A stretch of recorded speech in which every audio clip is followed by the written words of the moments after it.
Apa keutamaan Sya'ban yang membedakan dengan bulan-bulan lainnya? Karena nanti ada beberapa bulan-bulan tertentu dalam penanggalan Islam yang diistimewakan oleh Al-Quran atau oleh hadis untuk membedakan dengan bulan-bulan lainnya. Termasuk nanti Ramadan, ada Rajab, ada Al-Muharram, sebelumnya Dhul Hijjah, Dhul Qi'dah, dan seterusnya. Baik, sekarang kita mulai bagian pertama tentang keutamaan Sya'ban. Baik.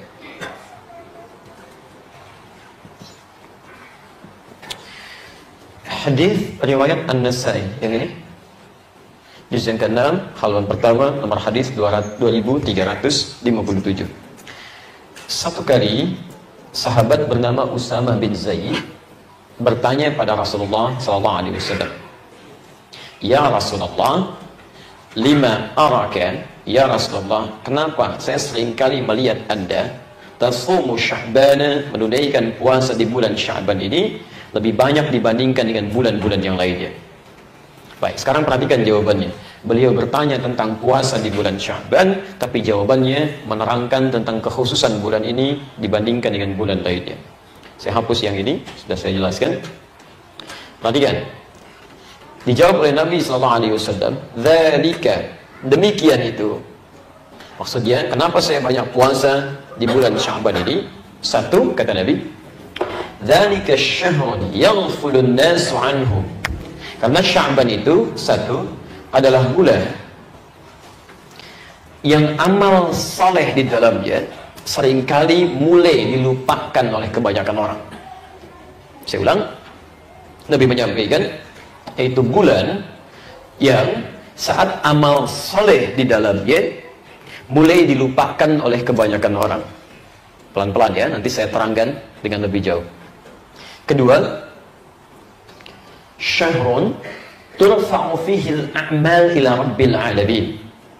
Bulan saat setiap amal yang dikerjakan itu akan diangkat, disebutkan di hadapan Allah Subhanahu wa taala. Bulan saat setiap amal yang dikerjakan akan diangkat, langsung disebutkan seketika di hadapan Allah Subhanahu wa taala. Dan ketiga, fa uhibbu an yurfa'a amali wa ana shaim.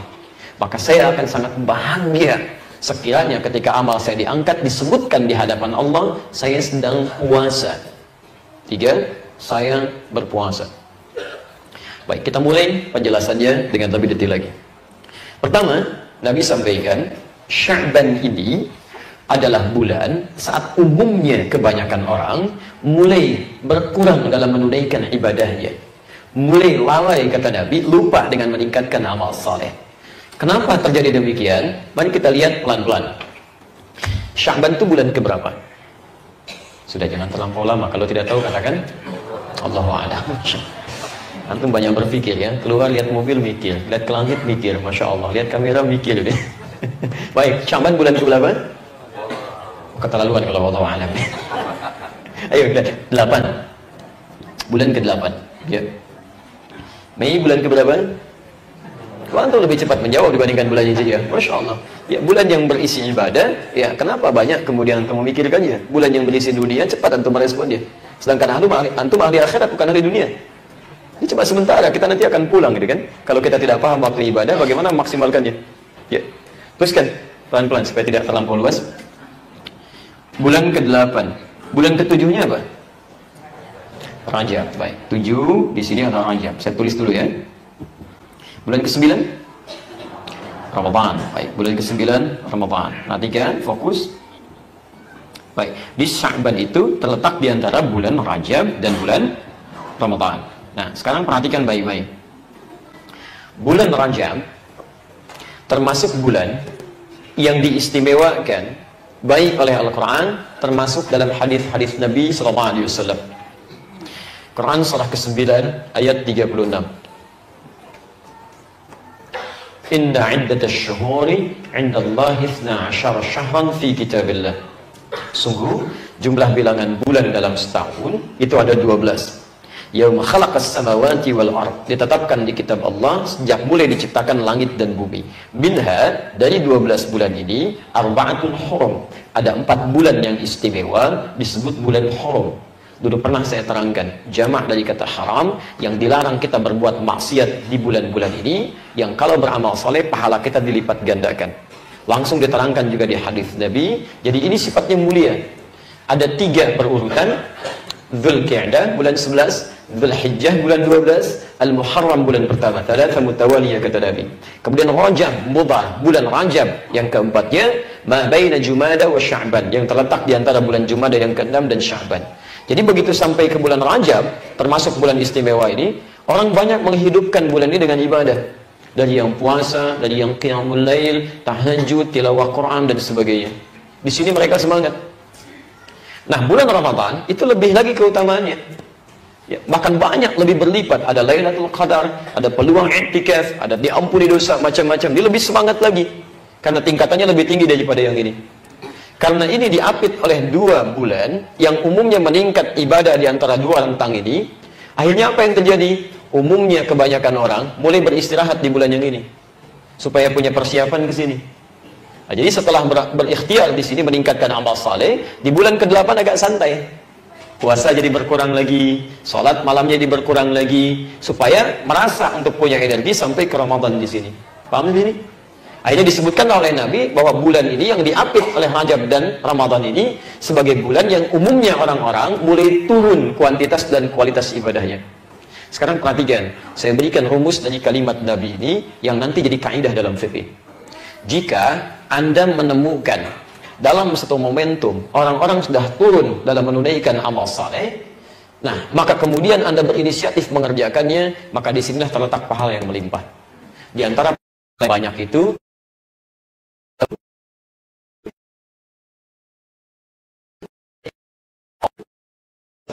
adalah amal yang fulun nasu anhu. Ini mulai dilalaikan banyak orang. Kalau dibaca dengan bahasa fikihnya, maksudnya motivasi kepada kita. Ini ada pahala berlipat di sini nih. Saat orang lain tinggalkan, Anda kerjakan. Paham ya? Saya beri contoh sederhana begini. Orang sudah mulai lupa dengan tahajud. Ya, Masya Allah. Tunggu malam, ada yang istirahat, ada yang nunggu malam pun bukan untuk ibadah, hanya untuk nonton bola aja, gitu kan? Nanti Madrid ketemu kemana? Siapa nih? Kemarin menang 3-0, Juventus lawan Monaco, siapa yang menang? Siapa ketemu Madrid? Tungguin, sampai bangun, sampai cuma nonton, kesiangan sholat subuh, dan sebagainya. Saat orang mulai meninggalkan ibadah itu, ya tahajud dia tidak bangun, Anda kemudian tahajud, itu pahalanya lebih dibandingkan dengan orang biasa. Saat orang mulai lupa ke masjid, Anda menginisiasi untuk ke masjid. Bahkan sebagian orang ikut kemudian karena inisiasi Anda. Itu pahala Anda berlipat. Bukan karena menjadi inisiasi mengerjakan kebaikan, tapi juga mendapatkan pahala orang yang ikut karena ajakan Anda. Atau contoh kita. Ya. Quran surah ke-51. Ayat 24 kita contohkan pakai Quran. Posisi paling kanan sebelah bawah. Nabi Ibrahim alaihissalam. Beliau diuji oleh Allah.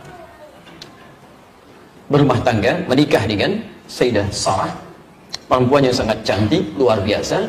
Di balik itu Allah berikan ujian, belum memiliki keturunan. Sampai dengan beliau sepuh, divonis secara medis, monofos, ya, dan sudah juga tidak mungkin punya keturunan, disebut akir, mandul, secara medis mustahil. Apa yang terjadi? Saya ingin lukiskan satu amalan yang jarang orang kerjakan, hampir orang tinggalkan amalan itu, tapi beliau kerjakan.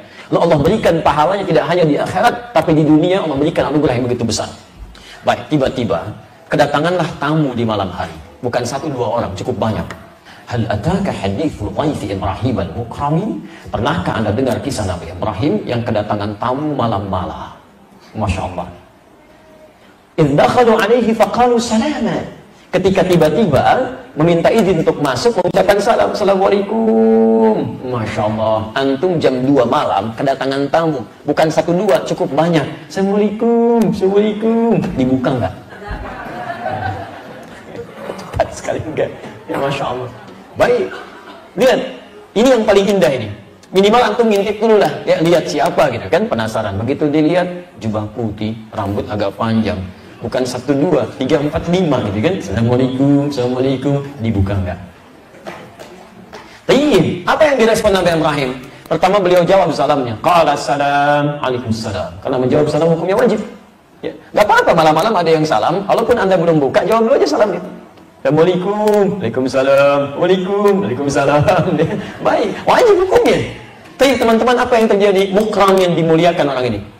Ya, kalau mungkarun begitu dibuka, orang asing, bukan penduduk sini. Kalau orang asing, berarti orangnya ini dari jauh, datang menempuh perjalanan, lelah luar biasa. Beliau simpulkan, jangan banyak ditanya. Lebih baik persilahkan masuk, lalu dihidangkan makanan yang kira-kira bisa membuat lelahnya hilang. Gak banyak ditanya. Tidak tanya Anda dari mana, ada keperluan apa, gak banyak diwawancara. Ini orang jauh, capek, lebih baik istirahat dulu sejenak. Tiba-tiba faragha ila ahlihi faja'a bi'idlin samin. Datang kepada istrinya di dapur bertanya, kita punya menu terbaik apa untuk tamu kita malam ini? Masih dihidangkan juga. Istrinya menjawab, belum ada apa-apa nih. Maka melihat ada anak sapi lembu, itu masih sempat-sempatnya beliau sembeli, bikin gulai malam-malam. Bisa bayangkan, bikin gulai untuk tamunya, ikramud duyuf, memuliakan tamu, Masya Allah. Padahal gak dikenal itu siapa orang-orang ini. Hanya untuk sekedar memberikan kenyamanan kepada mereka, melepaskan lelahnya. Apa yang terjadi? Faja'a bi'idlin samin faqarrabahu ilaihim qala ala ta'kulun. Bahkan langsung dihidangkan sendiri oleh beliau. Masalah mulai muncul ketika diberikan duduk begini. Tamunya nggak makan, cuman melihat, begini melihat. Disentuh juga enggak. Ya, dilihat oleh Nabi Ibrahim dari atas sampai ke bawah. Sudah nggak nyentuh makanan, kakinya nggak nyentuh ke lantai. Anda bayangkan ya, malam-malam jubah putih, rambut agak panjang kan, dimakan dan dihidangkan, gak nyentuh ke lantai. Kalau bapak dalam posisi tadi, apa yang dilakukan? Awas, sudah tidak ada celah untuk mengelak. Ya, karena sudah di situ, face to face, sudah berhadapan begini, mau lari kemana? Ya? Nah, kalau ada suasana membuat kita khawatir, takut, tapi kita tidak punya peluang untuk mengelak, itu bahasa Arabnya disebut dengan aujas. Fa'aujasa minhum khifah. Maka mulai khawatir yang sangat dalam, tapi nggak punya kesempatan mengelak. Poinnya bukan itu. Tiba-tiba langsung menyampaikan orang-orang ini atau makhluk-makhluk ini, qalu la takhaf wa basyyaruhu bi ghulamin 'alim. Kamu nggak usah takut, katanya. Kami malaikat yang datang ke sini. Jadi mereka malaikat yang menyamar, tapi yang paling menarik, tujuan utamanya bukan ke Nabi Ibrahim. Tujuan utamanya ke sepupu beliau, Nabi Lut. Cuman mampir ke rumah Nabi Ibrahim, datang ke situ, dimuliakan Nabi Ibrahim. Apa yang terjadi? Wa basyyaruhu bi ghulamin 'alim. Maka seketika Allah berikan kabar gembira lewat malaikat ini, karena Nabi Ibrahim punya perilaku yang sangat mulia, melakukan amalan lebih daripada orang biasanya yang mustahil bahkan dikerjakan banyak orang saat itu ditinggalkan. Kata Allah, sampaikan padanya, istrinya Sarah akan mengandung. Berikan kabar bahwa kamu akan punya anak yang sangat cerdas, gudamun alim, cerdas, genius. Nabi Isa itu cerdas karena akan berhadapan dengan umat-umat yang pintar tapi keblinger. Ya, kalangan Yahudi nanti setelahnya. Ya. Maka sampai kaget istrinya. Ya, ayat selanjutnya, fa'aqbalat imra'atuhu fi sarratin fasakkat wajhaha wa qalat a'juzun aqim. Dia datang mengatakan, ya, jadi mendengar berita itu langsung keluar dari dapur. Apakah perempuan yang masih begini? Ya, sudah keriput, sudah monopause, sudah divonis tidak mungkin punya keturunan, masih mungkin punya anak, katanya. Apa jawaban malaikat? Masya Allah. Kadzalika qala rabbuk innahu wal hakimul alim. Demikian ketetapan Allah. Kalau Allah sudah tetapkan, sudah. Allah yang maha tahu, Allah yang maha bijak dengan segala keputusannya. Perhatikan Bapak dan Ibu sekalian, ketika mengerjakan amalan yang umumnya orang tidak bisa lakukan, atau orang boleh turunkan itu, maka ada kebaikan yang besar di situ yang sudah kita bisa dapatkan. Jelas di sini?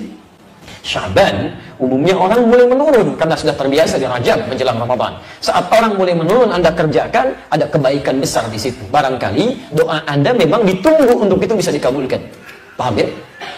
Jadi kalau malam-malam jam 2 ada tamu, Assalamualaikum, dibuka enggak? Baik ya. Baik, satu, Sya'ban punya keistimewaan dengan anugerah yang berlipat. Bisa berarti pahala, bisa berarti pengabulan doa, dan sebagainya. Berlipat. Allahumma shalli ala Muhammad. Dua, syahrun turfa'u fihi al-a'mal ila rabbil alamin. Bulan saat setiap amal itu, setiap amal diangkat, disebutkan di hadapan Allah Subhanahu wa taala. Masya Allah. Disampaikan. Tolong catat kalimat ini ya. Saya harus berikan penjelasan supaya nanti tidak dipotong potongan dari penjelasan ini dan jadi pernyataan yang tidak tepat nantinya. Allah sangat mengetahui mau amalan itu dilaporkan oleh malaikat, diangkat, disampaikan atau tidak. Sebelum itu dilakukan, Allah sudah mengetahui. Saat dilakukan, Allah maha mengetahui. Akan dilakukan, Allah maha mengetahui. Hanya yang penting Anda garis bawahi keterangan di lafaz ini, kemuliaan Sya'ban beda dengan yang lainnya. Kalau di bulan-bulan lain Anda beramal, mengerjakan amal saleh, maka amalan kita itu sekedar dicatatkan, tuliskan. Sebagai contoh, Anda membaca Al-Quran, satu hurufnya berapa? Tahu dari mana? At-Tirmidzi nomor hadis 2910, kan? Man qara'a harfan min kitabillah falahu asyru hasanat. Siapa yang membaca satu huruf dari kitab Allah, dia dapat setiap hurufnya 10 kebaikan. Walam aqul alif lam mim harfun. Saya tidak katakan alif lam mim satu huruf. Walakin alifun harfun, lamun harfun, mimun harfun. Tapi alifnya satu huruf, lam satu huruf, mim satu huruf. Wa likulli harfin asyru hasanat. Setiap hurufnya 10 kebaikan. Jadi kalau kita baca alif lam mim, dapat berapa? Itu dituliskan oleh malaikat, di akhirat dibuka, disampaikan kepada kita, ada catatannya, bahkan disuruh baca kita. Quran surah ke-17 itu ya, dari ayat 13 sampai ayat 15-nya. Iqra kitabak kafa bi nafsika al-yawma 'alaika hasiba. Posisi paling kanan di pertengahan, gak sedikit ke bawah. Ini kitab kamu nih, silakan baca, lihat. Ini amalan-amalannya ditampakkan itu ya. Bahkan ayat lainnya kita hafal, faman ya'mal mithqala dzarratin khairan yarah wa man ya'mal mithqala dzarratin syarran yarah. Nanti akan dibuka, kan nampak sekecil apapun ada tertuliskan itu. Ada, tapi ditulis. Tapi saat Anda mengerjakan di bulan Sya'ban, tidak hanya dituliskan. Begitu Anda baca alif lam mim, seketika diangkat sampaikan kepada Allah. Ya Allah, si fulan sedang baca ini. Ya Allah, si fulan kerjakan ini. Ya Allah, si fulan tahajud. Ya Allah, si fulan qiyamul lail. Ya Allah, si fulan tilawah Quran. Ya Allah, si fulan sedekah bulan Sya'ban. Tidak pada bulan yang lain. Karena itulah orang banyak menghidupkan bulan ini, lomba-lomba meningkatkan ibadah siang malamnya. Karena mereka menginginkan nama mereka disebut di hadapan Allah Subhanahu wa Ta'ala. Jadi kita disebut di hadapan manusia saja bangganya luar biasa. Anda wisuda anak-anak disebut, Masya Allah, Fulan bin Fulan juara pertama, penghafal Quran, putra yang sangat rajin. Orang mulai melihat, orang tuanya bangga, anaknya senang. Nama bapak dituliskan di buletin, Masya Allah, disebutkan orang paling rajin, ya sukses begini, bangganya luar biasa. Padahal buletin tingkat RT yang bikin Anda juga, yang lihat Anda dan warga, gitu kan? Tapi terasa senang, bahagia. Jadi kalau dalam konteks kemanusiaan saja kita bahagia, siapa yang tidak bahagia namanya disebut di hadapan Allah Subhanahu wa Ta'ala? Ayo coba lihat.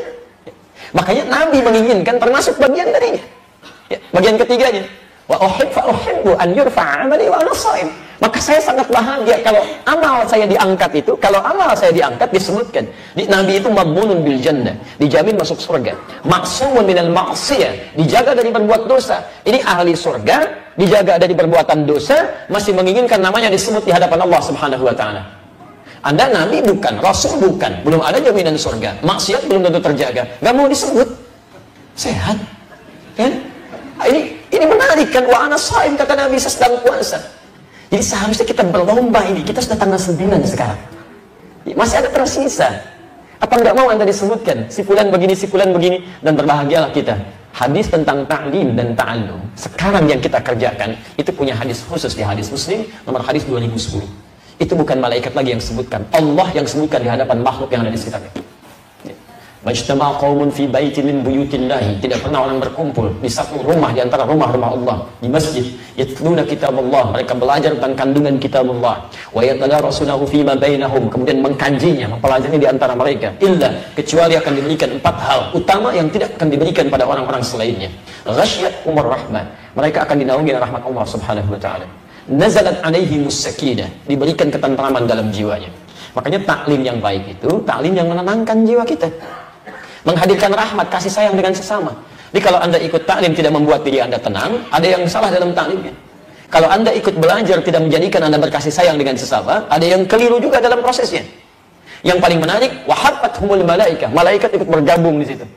Mungkin ini yang kelihatan sedemikian jumlahnya. Anda mungkin tidak mengerti, termasuk saya mungkin tidak tahu berapa malaikat yang berkumpul saat ini. Yang paling menarik yang keempat, wa dzakarahumullahu fiman 'indah. Mereka disebut-sebut oleh Allah di sekitar makhluk yang di sekitarnya, di sisi Allah Subhanahu wa Ta'ala, sampai selesai mengerjakan ta'lim dan ta'alumnya. Di begitu Anda pulang, selesai. Disebut-sebut terus tuh. Apalagi syahadat. Ketika Allah menyebutkan, malaikat menyampaikan, si fulan ya Allah, si fulan ya Allah, si fulan ya Allah, si fulan ya Allah. Masya Allah. Jadi kenapa kita tidak berlomba di hari ini? Paham sih sini?